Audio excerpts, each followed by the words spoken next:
मित्रों नमस्कार प्रणाम। मैं हंसराज चौधरी श्री नवग्रह आश्रम सेवा संस्थान की ओर से आपका स्वागत करता हूं। अभी सुबह का मतलब आप ये देखिए कि 6:35 का समय हुआ जा रहा है। मैं आचार्य अम्बेश सोपज्ञ दाना पानी स्थल कबूतर खाना श्री नवग्रह आश्रम का जो है उससे बोल रहा हूँ। मैं आज आपको एक बहुत बड़े विज्ञान से परिचित करना चाह रहा हूँ। ये आप देख रहे हैं कबूतर खाना है और इसमें ये पूरा जो लंबा चौड़ा क्षेत्र है 20 बाई 30 का, इसमें आप देख पा रहे हैं कि ये दाना डाला हुआ है। इसमें मक्का है, ज्वार है और दूसरी तरीके के जो अनाज है, गेहूँ वगैरह वो है। मैं कहना और बिल्कुल मैं आपको सीधा बिना अनकट के सीधा जिस विज्ञान को समझाना चाह रहा हूँ। अब ये देखिए सामने जो कबूतरों की पंक्ति है ये, और थोड़ा और अगर मैं नज़दीक जाऊँ तो आप आगे देख पा रहे हैं कि सामने जो छत है उस पर हज़ारों कबूतर बैठे हुए हैं, इंतज़ार कर रहे हैं। बड़ा अजीब विज्ञान है। दाना भी पड़ा है सामने, कबूतर भी बैठे हैं और इस दाने को, और ये देखिए बहुत दूर दूर से कबूतर आ भी रहे हैं। ये देखिए ये दूर से कबूतरों का जो आने का सिलसिला है वह भी जारी है। ये देखिए ये बहुत दूर से कबूतरों का आना भी जारी है।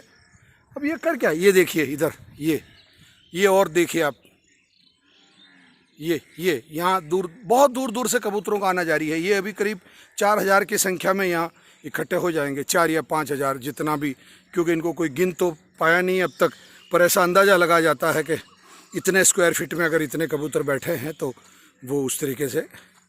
अब मैं मेरे विषय पे आता हूँ। विषय ये है कि दाना सामने पड़ा है। ये देखिए ये कबूतर सभी बैठे हैं अभी तक, ये और आके बैठ रहे हैं और फिर वापस मैं उधर आपको एक बार लिए चल रहा हूँ। कबूतर खाने में अभी तक भी कोई कबूतर नहीं पहुँचा।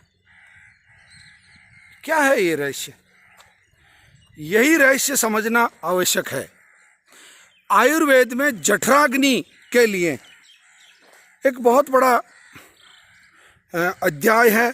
महर्षि वाग्भट ये कहते हैं कि सूर्योदय जब होता है, यानी कि आपका सूर्य जब उदय होता है तो उस उदय होने के 47 मिनट बाद मोटा मोटा आपकी जठराग्नि प्रदीप्त हो जाती है, यानी कि आप भोजन करने की स्थिति में आ जाते हैं। आपको भोजन उस समय कर लेना चाहिए, या यूं कहें सीधे सामान्य शब्दों में मैं समझाऊं कि जो आपका आमाशय है वह आमाशय खुल चुका होता है, या उसको जो पित्ताशय, अग्नाशय और पकाशय ये सभी जो उसके सहायक अंग हैं वो उसको आदेशित कर चुके होते हैं कि भाई हाँ श्रीमान अब आप भोजन कर सकते हैं, अब आप भोजन कीजिए।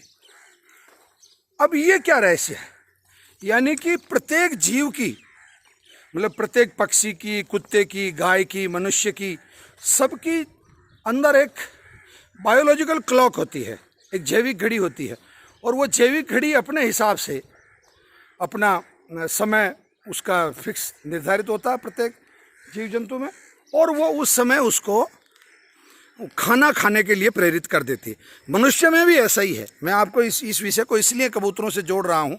आप सोच रहे होंगे कि मैंने कबूतरों को मैं 50-60 किलो रोजाना दाना डाल रहा हूँ तो वो पुण्य जो कर रहा हूँ वो पुण्य आप लोगों के ऊपर उड़ेलने की कोशिश कर रहा हूँ, या मैं अपनी बढ़ाई कर रहा हूँ। नहीं, ऐसा मेरा कतई कोई विषय नहीं है, बिल्कुल दूर दूर तक नहीं है।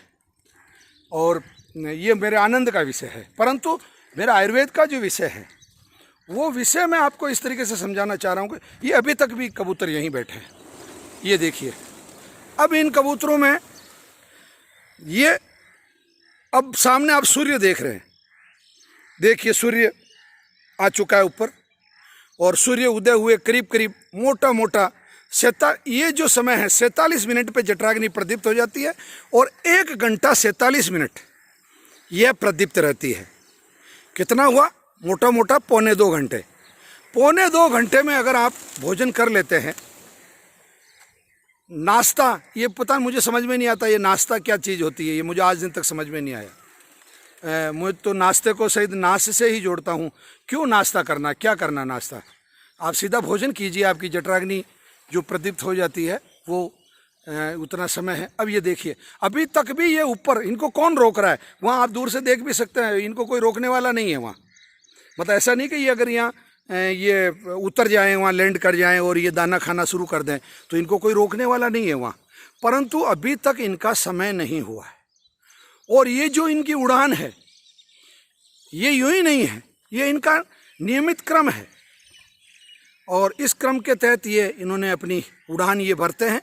और ठीक 1 घंटा और 47 मिनट के बीच में कभी भी इनमें से जो सीनियर वरिष्ठ जो कबूतर होते हैं, वो वरिष्ठ कबूतर में से 4-5 कबूतर वहाँ जाते हैं और जाके उसको देखते हैं मौका कि हाँ भाई, अब अपने को खाने का समय आ गया है, खाना तैयार है, समय भी अपना हो चुका है, जठराग्नि प्रदीप्त हो चुकी है और अब अपने को भोजन कर लेना चाहिए। और उस समय ये नाश्ता नहीं करते हैं, ये भोजन करते हैं।